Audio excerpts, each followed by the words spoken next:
It's Friday, July 6th. Welcome to Pastor Bob Daily. You know, none of you have guessed what this sign behind me is about yet. And I'm going to give you another day. Somebody out there ought to know.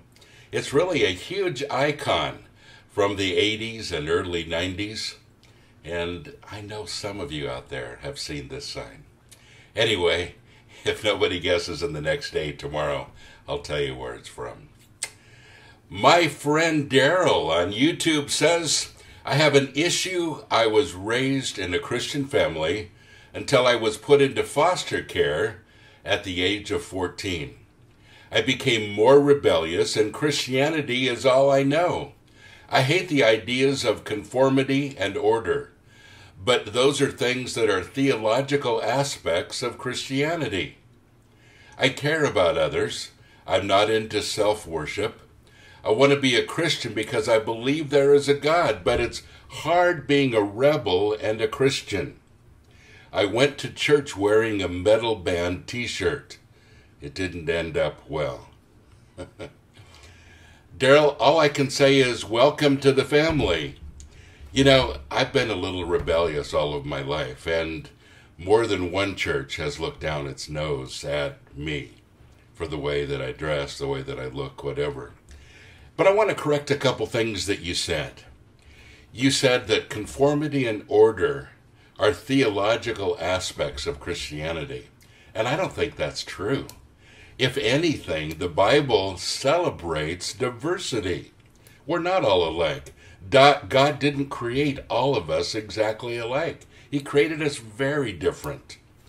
But that's what love is all about, because even though we're very different, we come together in our love and our unity of the faith. That's what it's all about.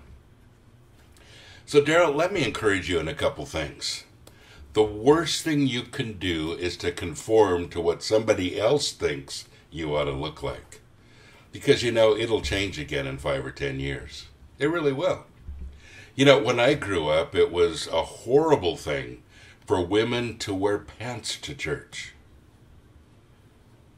Also, many churches believed that the color red was something that prostitutes wore. And so women didn't wear red, didn't wear any red clothes or dresses to church. Or makeup. Many churches believed that makeup was of the devil.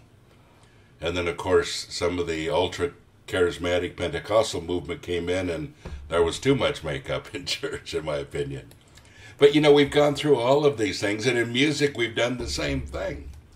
You know, we say, well, you know, the hymns are the accepted music of the church, and yet what a lot of those hymns were introduced in church, they were actually barroom songs put to with Christian lyrics, and people really protested in those days. Today they're in our hymnals. You see, it has nothing to do with theology. It has everything to do with custom. And it has a whole lot to do with just people's taste. You know, what's been handed down, tradition. So you're not held responsible for somebody else's tradition. You know, that's the greatest thing about Christianity. Falling in love with Jesus Christ and being an individual. Now, I have obviously a lot of tattoos. I have a lot of piercings. I have long hair, I have the beard, I have all of those things that a lot of churches really frown on. But you know what? It's never hindered my walk with the Lord.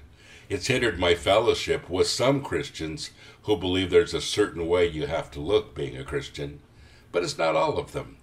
And I have to tell you that even though I have fought through the years with some Christians that tell me how to look like them, I've really enjoyed the diversity of Christianity and really being very accepted by most people these days. So, Daryl, my suggestion to you is dig into your faith. Get to know Jesus Christ. Don't be daunted by those churches that don't want to accept you for who you are. If you're trying to go to a church that doesn't like you for who you are, there's other churches around. Find one where you feel comfortable, where you feel like you can be nurtured and you can celebrate your faith. Isn't it great, folks, that we have diversity? that we don't have to be stuck all being exactly alike, that there are a lot of different kinds of Christians all over the world. I like that part. God bless you. Have a great day.